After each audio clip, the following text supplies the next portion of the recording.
अस्सलाम वालेकुम। Pakistan economy watch के लेटेस्ट एडिशन में खुश आमदीद। मैं हूं इमरान सुल्तान।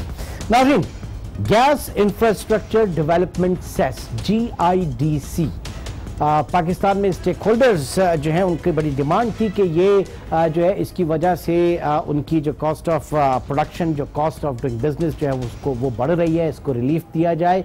अब थोड़ा सा इसका मैं ज़रा बैकग्राउंड बताऊंगा, फिर उसके बाद इसमें डेवलपमेंट क्या हुई है और किस तरीके से इसको आगे लेके चला जा रहा है। ये GIDC सन 2011 में हुकूमत ने लगाया था और उस वक्त की जो हुकूमत थी बड़े बड़े जो गैस के जो हम प्रोजेक्ट्स है, जिसमें IP का था, जिसमें तापी का था, तो मसला ये था कि इन बड़े बड़े प्रोजेक्ट के लिए फाइनेंसिंग कहां से आएगी, पैसा कहां से आएगा। तो फिर ये तय पाया कि जनाब GIDC gas infrastructure development cess जो है वो उसको नाफिज किया जाए। तो ये उस जमाने में नाफिज हुआ सन 2011 में 100 रुपए से 260 रुपए फी MMBTU गैस के इस्तेमाल के ऊपर सार्फिन को जो है ये लगाया गया था। और फिर हमने देखा कि कंपनियां तब से अब तक ये GIDC सेस जो है इसको वसूल करती रहीं। पिछले 5 साल की अगर बात करें तो पिछले 5 साल में GIDC की मद में सार्फिन से 751 अरब रुपए जमा किए। इन कंपनियों ने 751 अरब रुपए जमा किए सार्फिन से, जो बिलों में, चाहे वो के इलेक्ट्रिक के बिल हों या आपके गैस डिस्ट्रीब्यूशन कंपनीज के बिल हों, उसमें GIDC की रकम जो है वो लगकर आती रही थी। अब हुकूमत ने एक फैसला किया और यह फैसला सदारती ऑर्डिनेंस के जरिए किया गया है कि चंद मखसूस सेक्टर्स जो हैं उनको 50% ऑफ दिस 751 बिलियन रुपीस जो है वो उनको माफ कर दिया गया। मजीद डिटेल में अगर जाएं तो हम आपको बताएंगे कि ये रकम तकरीबन इस 751 का जो रिमेनिंग पोर्शन है, क्योंकि लास्ट सन 2012 में हमने देखा। अच्छा, बड़े मजे की बात इसमें ये हुई कि ये था तो GIDC gas infrastructure development cess, लेकिन इसको आपने कभी भी इस्तेमाल नहीं किया गैस के इंफ्रास्ट्रक्चर को बेहतर करने के लिए, निदर फॉर SSGC और SNGPL की गैस पाइपलाइन या फिर जो इंपोर्टेड LNG आप लेकर आ रहे थे उसके भी इंफ्रास्ट्रक्चर की बेहतरी में इसको इस्तेमाल नहीं किया गया, बल्कि पिछली हुकूमत ने इसे सन 2012 से दिसंबर 2018 के दौरान नून लीगी हुकूमत ने इस GIDC के फंड में से बजट फाइनेंसिंग के लिए तकरीबन 295 अरब रुपए निकालकर वजारत खजाना को दिए। यानी अगेन ये जो फंड था GIDC gas infrastructure development fund, जिसे इस्तेमाल होना था पाकिस्तान में गैस की सहूलियात के हवाले से, गैस की पाइपलाइन, इसकी डिस्ट्रीब्यूशन के हवाले से, इसके इंफ्रास्ट्रक्चर में, लेकिन यह रकम इसमें जमा नहीं हुई, इसमें खर्च नहीं हुई। 751 अरब रुपए जमा जरूर किया गया सार्फिन से, लेकिन उसका 295 अरब रुपए नून लीगी हुकूमत में बजट फाइनेंसिंग के लिए खर्च किया गया। फिर जो रिमेनिंग अमाउंट बचता है तकरीबन 456 अरब रुपए, 456 बिलियन रुपीस। इस 456 बिलियन रुपीस को PTI हुकूमत ने सदारती ऑर्डिनेंस के जरिए चंद मखसूस सेक्टर्स को 50% इसका माफ कर दिया है। और इसमें जो सूरत हाल आगे बनी वो भी आपके साथ में बताता चलूं कि जो माफ किया गया है उसमें जिन जिन कंपनीज को, उसमें आप बासर सनतकार उसमें शामिल हैं, उसमें फर्टिलाइजर मालिकान शामिल हैं, उसमें CNG सेक्टर शामिल है, उसमें कैप्टिव पावर प्लांट्स शामिल हैं, उसमें के इलेक्ट्रिक शामिल है, जी के इलेक्ट्रिक भी इसमें शामिल है, पावर जनरेशन कंपनीज इसमें शामिल हैं, और IPPs इंडिपेंडेंट पावर प्रोड्यूसर्स जो हैं वो इसमें शामिल हैं। तो इन तमाम इदारों और कंपनियों पे जो रिमेनिंग 456 अरब रुपए जो इनके पास था वो इनको नहीं देना, 50% जो है हुकूमत ने इनका माफ कर दिया। तकरीबन 228 अरब रुपए बैठे बिठाए इन कंपनियों को मिल गए। और 1971 से 2009 तक का अगर हम देखें कि बैंकों ने जो राइट ऑफ किया है, लोन माफ किए हैं, वो तकरीबन 250-51 अरब रुपए। तो ये मसावी है पिछले 38 साल के जो बैंकों में लोन राइट ऑफ हुए उसके मसावी रकम जो है वो यहां पे इन मखसूस सेक्टर्स को, वंस अगेन मैं बताता चलूं कौन कौन से इसमें शामिल है। इसमें बासर सनतकार शामिल है, इसमें पावर जनरेशन कंपनीज शामिल हैं, फर्टिलाइजर मालिकान शामिल हैं, IPPs शामिल हैं, CNG सेक्टर शामिल है, कैप्टिव पावर प्लांट शामिल हैं और के इलेक्ट्रिक भी इसमें शामिल है। अब इन तमाम ये जो मैंने कंपनीज का बताया 50% ये अपने पास रखेंगे, 228 अरब रुपए ये अपने पास रखेंगे जो कि इन्होंने सार्फिन से वसूल किए। बाकी रकम जो है वो हुकूमत को अदा कर दी जाएगी। यानी ये तमाम इदारे 22 मई 2015 से 21 दिसंबर 2018 के दौरान जमाशुदा GIDC का निस्फ इन्हें अब हुकूमत को पे करना है। एक तो ये बात हो गई। मजीद ये कि यही तमाम जो सेक्टर मैंने बताए ये अब जो शरह इनके ऊपर लागू थी उसका 50% अदा करेंगे। उसमें भी इनको रिलीफ मिल गया है। 50% जो है वो लागू जो है वो लेंगे आवाम से। ज़ाहिर है कि एक बेनिफिट यहां पे हम देख रहे हैं कि आवाम के लिए जरूर इसमें शामिल होगा। उसके साथ साथ इस ऑर्डिनेंस के जरिए, प्रेसिडेंशियल ऑर्डिनेंस के जरिए जो हमारा एक्सपोर्ट ओरिएंटेड सेक्टर है, जिसमें आपके कारपेट इंडस्ट्री शामिल है, जिसमें टेक्सटाइल शामिल है, जिसमें सर्जिकल इंस्ट्रूमेंट्स शामिल है, जिसमें स्पोर्ट्स गुड्स शामिल है, और पांचवा जिसमें लेदर सेक्टर जो है इसमें शामिल है। तो इन तमाम सेक्टर्स को इसमें GIDC में छूट दे दी गई है। अब जाहिर है कि ये उनकी एक एक्सपोर्ट प्रमोशन जो है वो यहां पे ज्यादा बेहतर हो जाएगी। दूसरा जो सार्फिन से रकम वसूल की गई थी, तकाजा ये था कि सार्फिन को लौटाई जाती, लेकिन ये 228 अरब रुपए इन कंपनीज को दे दिए गए। अब बढ़ते हैं प्रोग्राम के दूसरी स्टोरी की तरफ, और वो स्टोरी जाहिर है कि इस वक्त आज के अखबारों में काफी लीड कर रही है, और वो ये कि हुकूमत इस वक्त हमें मनसूबाबंदी देख रही है, एक जामे प्लान जो है आवाम के लिए देखना चाह रही है, फाइनेंसिंग की उसे जरूरत है। और इंटरनेशनल मार्केट्स में सुकूक और यूरो बॉन्ड्स के हवाले से बात की जा रही है कि बॉन्ड्स शायद लॉन्च करने जा रही है। कुछ क्रेडिट रेटिंग भी पाकिस्तान की बेहतर हुई। किस हद तक जो है ये मुमकिन सूरत हाल हो सकती है, खुर्रम शहजाद माहिर मुआशियात इस वक्त हमारे साथ मौजूद हैं। खुर्रम, सबसे पहले जानना चाहेंगे कि इस वक्त जो IMF प्रोग्राम में आपके पास इतनी फिस्कल स्पेस नहीं है, और अब सुनने में यह आ रहा है कि इसके ऊपर बहुत गौर किया जा रहा है कि जिस तरीके से इन्फ्लेशन बढ़ा है, जिस तरीके से पॉलिसी रेट बढ़ा है, इससे हमारी मईशत जो है वो चोक हुई है, डॉलर महंगा होने से मुश्किलात में इजाफा हुआ है, और अब कुछ ऑल्टरनेट मुतबादिल हिकमत अमली के ऊपर बात हो रही है। आप तक पहुंची इस तरह की बातें कुछ कि IMF प्रोग्राम के दौरान ही हम कुछ ऐसा कर सकने के काबिल होंगे? जी इमरान, बिल्कुल। एक तो अच्छी चीज ये है कि इस वक्त बहुत राइट टाइम है और इंटरनेशनल मार्केट को टैप करने का, क्योंकि उसका एक रीजन तो ये है कि इंटरनेशनल मार्केट में जो इंटरेस्ट रेट्स हैं वो काफी नीचे जा रहे हैं। खासकर डॉलर पे जो इंटरेस्ट रेट्स हैं और उनमें जो है कमी आई है, और खासकर यूरोपियन इकोनॉमीज में और जापानीज इकोनॉमी में। जापानीज इकोनॉमी में तो 25 साल से रेट्स जो है वो नेगेटिव थे, इंटरेस्ट रेट्स की मैं बात कर रहा हूँ। और यूरोपियन इकोनॉमी में भी कुछ कंट्रीज ऐसे हैं जैसे कि फ्रांस है, उसने नेगेटिव इंटरेस्ट रेट्स पे जो है वो पैसा रेज किया है। तो लोगों के पास इस वक्त लिक्विडिटी है, पैसा काफी ज्यादा जो है इस वक्त जो है वो मार्केट में है, और हमारे यहाँ यील्ड्स बहुत अच्छी हैं। हमारे यहाँ जो है वो इस वक्त ये अच्छी रिटर्न्स प्रोवाइड किए जा रहे हैं। तो अभी लगता ये है कि हम जो है अगर इस वक्त मार्केट में जाते हैं और एक खास अमाउंट जो है वो रेज करते हैं, तो मेरे ख्याल में कोई बहुत बड़ा मुश्किल नहीं होगी। प्लस हमारे पास लिक्विडिटी की वजह से आपके यहाँ जो इंटरेस्ट रेट्स हैं जिस पे आप पैसा रेज करने जाएंगे, हो सकता है वो भी रीजनेबल आपको मिल जाए। हालांकि नहीं, लेकिन रेटिंग ऐसे में आपकी क्रेडिट रेटिंग क्या कहती है? क्रेडिट रेटिंग जो है माजी में भी आपने सुकूक और यूरो बॉन्ड्स जो है वो लेकर गए उस वक्त, और अब के मुकाबले में आपकी रेटिंग्स का क्या फर्क है?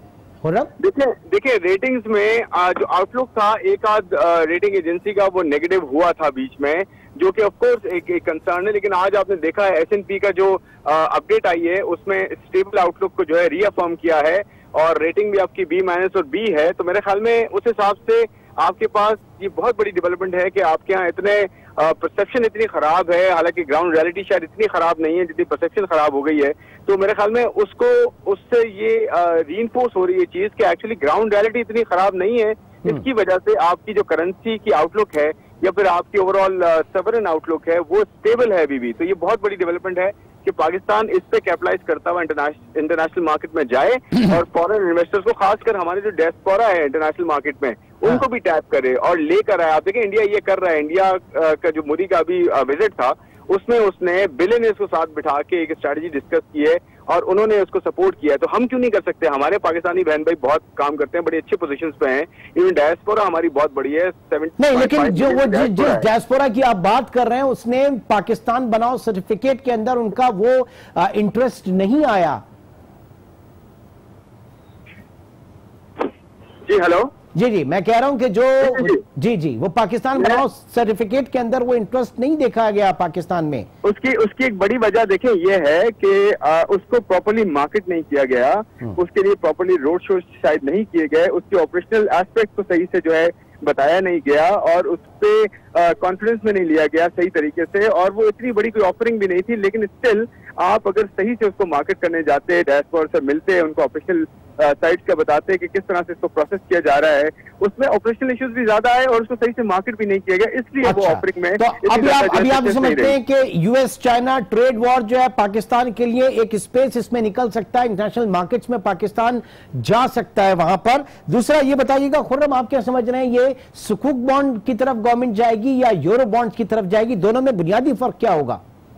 देखें, अभी जो है इंटरनेशनल मार्केट इसलिए भी आइडियल है, आपने बिल्कुल सही कहा कि यूएस और चाइना की जो ट्रेड वॉर है इसमें कमोडिटी प्राइसेस नीचे आ रही हैं, इसमें वर्ल्ड में स्लो डाउन आ रहा है, इंटरेस्ट रेट्स नीचे जा रहे हैं। तो आपके लिए आइडियल ये है कि आप इंटरनेशनल मार्केट में जाके बॉन्ड रेज करें और लॉन्ग टर्म बॉन्ड रेज करें, मतलब कि 20 साल के बॉन्ड, 25 साल के बॉन्ड, ताकि आपका जो मैच्योरिटी मिसमैच है डेट का, आपकी रीपेमेंट्स का, वो भी आपको जो है एक उसका भी रूम मिल जाए। तो मेरे ख्याल में ये राइट टाइम होगा मार्केट को जो है कैपिटलाइज करने का और लॉन्ग टर्म बेसिस पे, ताकि आपके पास डॉलर का इनफ्लो भी हो और आउटफ्लोज भी आपके कम हो। अच्छा, दोनों में बुनियादी फर्क सुकूक और यूरो में?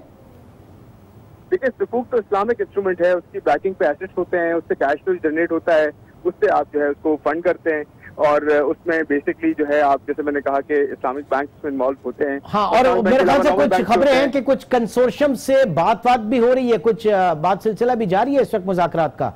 जी देखिए, अच्छी बात यह है इमरान के हमारे यहाँ जो कंसोर्शियम्स है ना, वो बेसिकली उन्होंने पहले भी काफी काम किया हुआ है, बड़े बैंक कंसोर्शियम्स है, इन्वेस्टमेंट बैंक से बाहर के सारे लोकल्स भी हैं उसमें। तो अच्छी बात यह है कि उन्होंने ऑलरेडी काम किया हुआ है, पहले से यूरो बॉन्ड इशू भी किए हैं, सुकूक भी इशू किए हैं, लास्ट गवर्नमेंट में भी किए थे। तो मेरे ख्याल में काम कोई बहुत ज्यादा नहीं करना पड़ेगा। हाँ, एक चीज पे काम करना पड़ेगा, हमारे इमेज पे, हमारी परसेप्शन पे, बाहर जाके सही से पाकिस्तान स्टोरी को सेल करना पड़ेगा, बताना पड़ेगा कि अपॉर्चुनिटीज क्या है, अकाउंटेबिलिटी एक जगह चल रही है। बट जो पॉजिटिव साइड है इन्वेस्टर के लिए वो ये कि पाकिस्तान एक इन्वेस्टमेंट डेस्टिनेशन है जिसको, जो कि अनटैप्ड है, जिसको लोग अभी नहीं देख रहे हैं, लेकिन इसमें बहुत पोटेंशियल है। रिफॉर्म प्रोसेस चल रहा है इस वक्त पाकिस्तान में, करेक्शंस चल रही हैं, उसके हम कॉस्ट भी बेयर कर रहे हैं, स्लो डाउन भी हो रहा है इकोनॉमी में। लेकिन ये 1.5 साल का 2 साल का मैच, इसके अलावा इसके बियॉन्ड जो स्टोरी है वो हम नहीं बता रहे, वो हमें जाके बतानी है इन्वेस्टर्स को, ताकि यहाँ पे आके पाकिस्तान मार्केट में इन्वेस्ट किया जाए और इंस्ट्रूमेंट्स के थ्रू भी किया जाए। ठीक है, दो चीजें, एक तो ये कि इंटरनेशनली डिस्काउंट रेट्स वहां पे बहुत कम हैं, नेगेटिव में है, लिहाजा पाकिस्तान के लिए एक अच्छी अपॉर्चुनिटी हो सकती है। दूसरा, जो लोकली डोमेस्टिकली हम हायर इंटरेस्ट रेट्स के ऊपर हैं, तो ये भी बात की जा रही थी कि कैपिटल मार्केट्स में भी फंड मैनेजर्स को कहा जा रहा है कि वो फॉरेन फंड्स जो है वो पाकिस्तान में गवर्नमेंट पेपर्स के अंदर इन्वेस्ट करवाएं, पीआईबीज के अंदर करवाएं और आपके जो दूसरे टी बिल्स है उनके अंदर इन्वेस्टमेंट करवाएं। तो यहां पे अगर आप फॉरेन इन्वेस्टमेंट को सॉवरेन पेपर्स के अंदर करना चाह रहे हैं तो आपको फिर इंटरेस्ट रेट मेरे ख्याल से हाई ही रखना होगा। फिर तो कमिंग फ्यूचर में आप देख रहे हैं नियर फ्यूचर में उसको नीचे आते हुए, अगर सिर्फ एक यही वजह है। देखिए, लाजमी नहीं है कि इंटरेस्ट रेट्स को हाई रखे, देखिए वो तो रुपी टर्म्स में आपके इंटरेस्ट रेट्स हाई हैं इस वक्त, और लोकल मार्केट के लिए, लोकल आपके इन्वेस्टर्स के लिए, या फिर ये कह लें कि जो स्मॉल एंड मीडियम एंटरप्राइजेज हैं उनके लिए हाई रेट इंटरेस्ट रेट्स रखना जो है वो बहुत डैमेजिंग है और आपकी overall cost of doing business बढ़ जाती है। नहीं तो हुकूमत इस चीज को सर, खुर्रम साहब, इस चीज को तो डे वन से नहीं देखा जा रहा ना, यहाँ पे जिस तरीके से डिस्काउंट रेट को बढ़ाया गया, एग्रीगेट डिमांड को कर्टेल उससे हुई, उस कर्टेलमेंट के नतीजे में आप देख रहे हैं कि आपका जो है करंट अकाउंट डेफिसिट वगैरह भी कम हुआ। तो ये चीज तो डे वन से हम देख रहे हैं कि जिस तरीके से बढ़ाया जा रहा है उसके कॉन्सिक्वेंसेस तो खराब होने और वो हो रहे हैं। देखिए, मैं यही कह रहा हूँ कि इंटरेस्ट रेट्स का लोकल मार्केट में, लोकल इंटरेस्ट रेट्स को बढ़ाने का एक रीजन ये भी था इमरान के जिस तरह से इजिप्ट में जो स्ट्रैटेजी अपनाई गई थी कि आपका वहाँ पे लोकल इंटरेस्ट रेट्स पे, लोकल बॉन्ड्स में, लोकल टी बिल्स में इंटरनेशनल मार्केट से पैसा आएगा और वो फॉरेक्स को सपोर्ट करेगा। हालांकि पाकिस्तान में अभी तक ऐसा कुछ नहीं हुआ है। और क्यों, एक और वजह ये भी है कि पाकिस्तान कभी भी फिक्स्ड इनकम मार्केट जो है वो डेवलप एक तो नहीं हुई है, दूसरा गवर्नमेंट बॉन्ड्स में बाहर से पैसा इन्वेस्टर्स का वैसे नहीं आया है ओवर द लास्ट 20 ईयर्स। अगर आप देख लें तो कभी भी ऐसा नहीं हुआ कि इन्वेस्टर्स, लेकिन अगर ये इजिप्ट का मॉडल अप्लाई किया जा रहा है तो एक कंसर्न ये है कि इजिप्ट आज एक बार फिर डिफॉल्ट के दहाने पर, एक और आईएमएफ प्रोग्राम के हवाले से बात की जा रही है, अगर वहां पे इंटरनेशनल बॉन्ड्स वगैरह या इतना इन्फ्लो हुआ तो आज इजिप्ट कहां पर खड़ा है इस पॉलिसी से जो पाकिस्तान में ये इंप्लीमेंट करने जा रहे हैं। अगर हम देखें इजिप्ट में तो अभी 150 बेसिस पॉइंट की कट की बात हुई है, और उसके अलावा जो है वहाँ तो स्टेबिलिटी डिफरेंट पैरामीटर्स पे आई है ना। वहाँ रेमिटेंसेस तो उनकी डायस्पोरा बहुत बड़ी है। उसके अलावा उनके यहाँ जो है टूरिज्म में बहुत ज्यादा काम हुआ है। वो टूरिज्म डेस्टिनेशन है एक पूरा, वहाँ पे बहुत ज्यादा फ्लोज आए हैं। वहाँ पे ऐसा नहीं हुआ कि हालात बिल्कुल ठीक हो गए और वहाँ पे इन्फ्लोज आना शुरू हो गए। लेकिन एक बात है कि हम यहाँ जो एक्सपेक्ट कर रहे हैं कि फिक्स इनकम में लोकल यील्ड्स पे जो है गोरा पैसा डालेगा। उसके लिए एक प्रॉब्लम उसमें यह है कि करेंसी रिस्क सेम है दोनों के लिए, और दूसरा जो कंट्री रिस्क है वो भी दोनों के लिए सेम है। वो एफडीआई में आए या फिक्स इनकम मार्केट में आए, उसके लिए रिस्क तो कंट्री का सेम है ना। हमें कंट्री का रिस्क कम करना है, तो कैसे कम होगा? हमने उसकी अच्छी स्टोरी क्रिएट करनी है, हमने स्टेबिलिटी लेके आनी है, इकोनॉमी में जो है आउटलुक बेहतर करना है। तो कैसे होगा खुर्रम साहब, कैसे होगा? हमें करना जरूर है, लेकिन कैसे होगा? एफडीआई नंबर आपके सामने है, होगा कैसे? मैं तो कह रहा हूँ, मैं आपसे कह रहा हूँ कि देखिए हमें जो है परसेप्शन को मैनेज करना है अपनी, और अपनी इन्वेस्टमेंट की जो हमारे एरियाज हैं, टूरिज्म से लेकर टेक्नोलॉजी से लेकर हमारी ह्यूमन रिसोर्स जो है वो काफी हद तक स्किल्ड भी है, हमने उनमें इन्वेस्टमेंट करनी है। हमने डिफरेंट एरियाज को पिच करना है। आईएमएफ प्रोग्राम के दौरान आपके पास इतना फिस्कल स्पेस होगा कि आप ये करें, या आप इसको एज ए ऑल्टरनेटिव देख रहे हैं? देखिए इमरान, हमारे यहाँ तो आईएमएफ प्रोग्राम में हम बहुत सालों से रहे ना। हमारे ये इशू नहीं है कि हम आईएमएफ प्रोग्राम में रह के जो है पिच नहीं कर सकते पाकिस्तान को।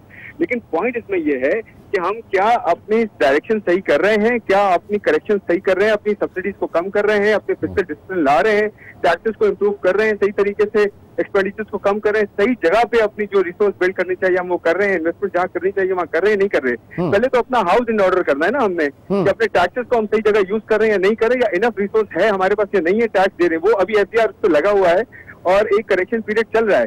इसी के दौरान आपने ये अपनी स्टोरी क्रिएट करनी है कि इंटरनेशनल मार्केट में जाके इन्वेस्टर्स को यहाँ बुलाएं और कहें 1 से 1.5 साल का करेक्शन पीरियड है, उसके बाद आपकी स्टोरी बहुत बेहतर होगी।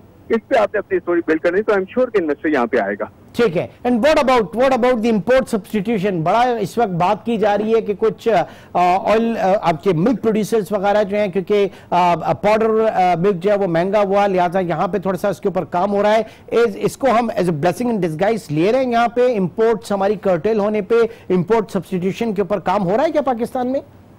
देखिए ये सबसे बड़ा चैलेंज है इस वक्त कि इम्पोर्ट सब्स्टिट्यूशन पे इस वक्त जो है ऐसा काम नहीं हो रहा। यही होना चाहिए, तभी जाके आपकी कैपेसिटी बिल्ड होगी और आपकी इम्पोर्ट्स इवेंचुअली नीचे जाएंगी। अदरवाइज आपकी ये होता रहेगा कि ऑन एंड ऑफ आपकी इम्पोर्ट्स बढ़ेंगी भी, कम भी होंगी। लेकिन अच्छी बात यह है कि इंटरनेशनल प्राइसेस में ऑयल प्राइसेस नीचे आ रही है, कमोडिटी प्राइसेस नीचे आ रही है, तो आपकी इम्पोर्ट का वॉल्यूम वैल्यू इनफैक्ट आपकी कम होती जाएगी, तो आपके आउटफ्लोज जो है कम होंगे। दूसरा ऑयल जो डेफर्ड पेमेंट भी आपको मिला हुआ है, तो ये पॉजिटिव। खुर्रम, लास्ट सवाल मैं आपसे करना चाहूंगा, और इसमें हर किसी से मेरी कोशिश होती है कि उसके ऊपर जरूर बात हो और हुकूमत के तक ये बात जरूर जाए कि जब आप ऑयल प्राइसेस के ऊपर बात करें, जिस तरीके से वो गिर रही हैं, हमने देखा कि एक जमाने में $33 भी आई, $23 भी आई, और ऊपर $140 भी चली गई। नाउ अगर नीचे आती हैं ऑयल प्राइसेस, तो कुछ स्ट्रेटेजिक रिजर्व्स हम बना सकते हैं? क्या आपकी फॉरेक्स मार्केट जो है अलाउ करती है कि आप जाके कुछ हेजिंग टूल करें, सरकारी सतह पे कुछ हेजिंग की जाए? जी बिल्कुल कर सकते हैं, क्योंकि देखिए इस वक्त आपके पास ये एबिलिटी मौजूद है कि आप लोकल एक्सप्लोरेशन पे काम करें और इंटरनेशनल इन्वेस्टर्स को यहाँ पे अट्रैक्ट करें। आपके यहाँ बहुत रूम है जो है वो एक्सप्लोरेशन और प्रोडक्शन में, ऑयल का खास तौर पे, और सक्सेस रेशियो भी बहुत अच्छा है आपका दुनिया में। 1/3 आपका, रफली 2/3 इनफैक्ट आपका जो है वो सक्सेस रेशियो, वो इसलिए भी आपकी एक्सप्लोरेशन कम होती है। लेकिन आपकी ऑयल प्राइसेस नीचे आती हैं तो ये एक डिसइंसेंटिव भी होता है इन्वेस्टर के लिए कि ऑयल प्राइसेस नीचे हैं तो वो किस तरह, लेकिन कंजम्पशन हमारी बहुत स्ट्रांग है, पॉपुलेशन प्ले है आपकी जो है, ऑल्टरनेट्स नहीं है, तो ऑयल की कंजम्पशन बहुत स्ट्रांग रही है इन द पास्ट। तो मेरे ख्याल में बहुत बड़ी अपॉर्चुनिटी है।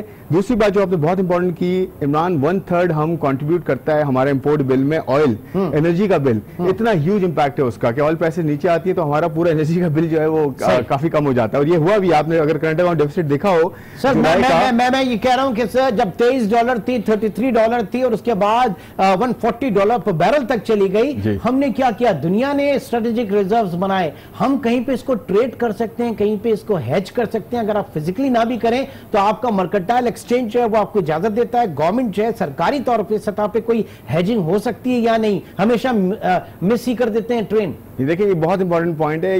ये आपका जो है रिफॉर्म्स का हिस्सा हो सकता है कि आपके यहाँ हेजिंग अलाउ की जाए, आपके यहाँ फॉरवर्ड जो है वो जो कॉन्ट्रैक्ट्स होते हैं फॉरवर्ड एंड फ्यूचर्स वो अलाउ किए जाएं, थोड़ा नैप हल्का हाथ रखिए, हमेशा लोग नैप से ही एग्जैक्टली। देखिए, अगर आपकी ऑयल प्राइसेस नीचे आती हैं, आपके पास ऑल्टरनेट नहीं है, तो एक सबसे बेहतरीन ऑल्टरनेट ये है कि आप उसको हेज करें, वहीं पर ही आप फ्यूचर में बाय कर लें, ताकि फ्यूचर में ऑयल प्राइसेस फिर ऊपर जाती हैं, क्योंकि वॉलेटिलिटी चलती रहेगी। जियोपॉलिटिक्स ज्यादा ड्राइव करती है ऑयल प्राइसेस को, तो जब ऑयल प्राइसेस दोबारा ऊपर जाती हैं, समहाउ अल्लाह ने करना होगा, खुद ये करना होगा। हमारे यहाँ जो कैपिटल मार्केट्स हैं इसमें लीड करें, प्राइम मिनिस्टर इमरान खान साहब जो है उन तक ये चीजें लेकर जाएं और उनकी टीम जो है इसके ऊपर गौर व खौज करे कि ऑयल प्राइसेस जिस तरीके से पाकिस्तान में अगर इस यूएस ट्रेड वॉर में कम होती हैं तो उससे हम कैसे बेनिफिट उठा सकते हैं। बहुत बहुत शुक्रिया खुर्रम शहजाद हमारे साथ। आज के प्रोग्राम से अब तक इतना ही। इंशाअल्लाह आपसे मंडे शाम 7:30 पर मुलाकात होगी। अपना बहुत ख्याल रखिएगा। अल्लाह।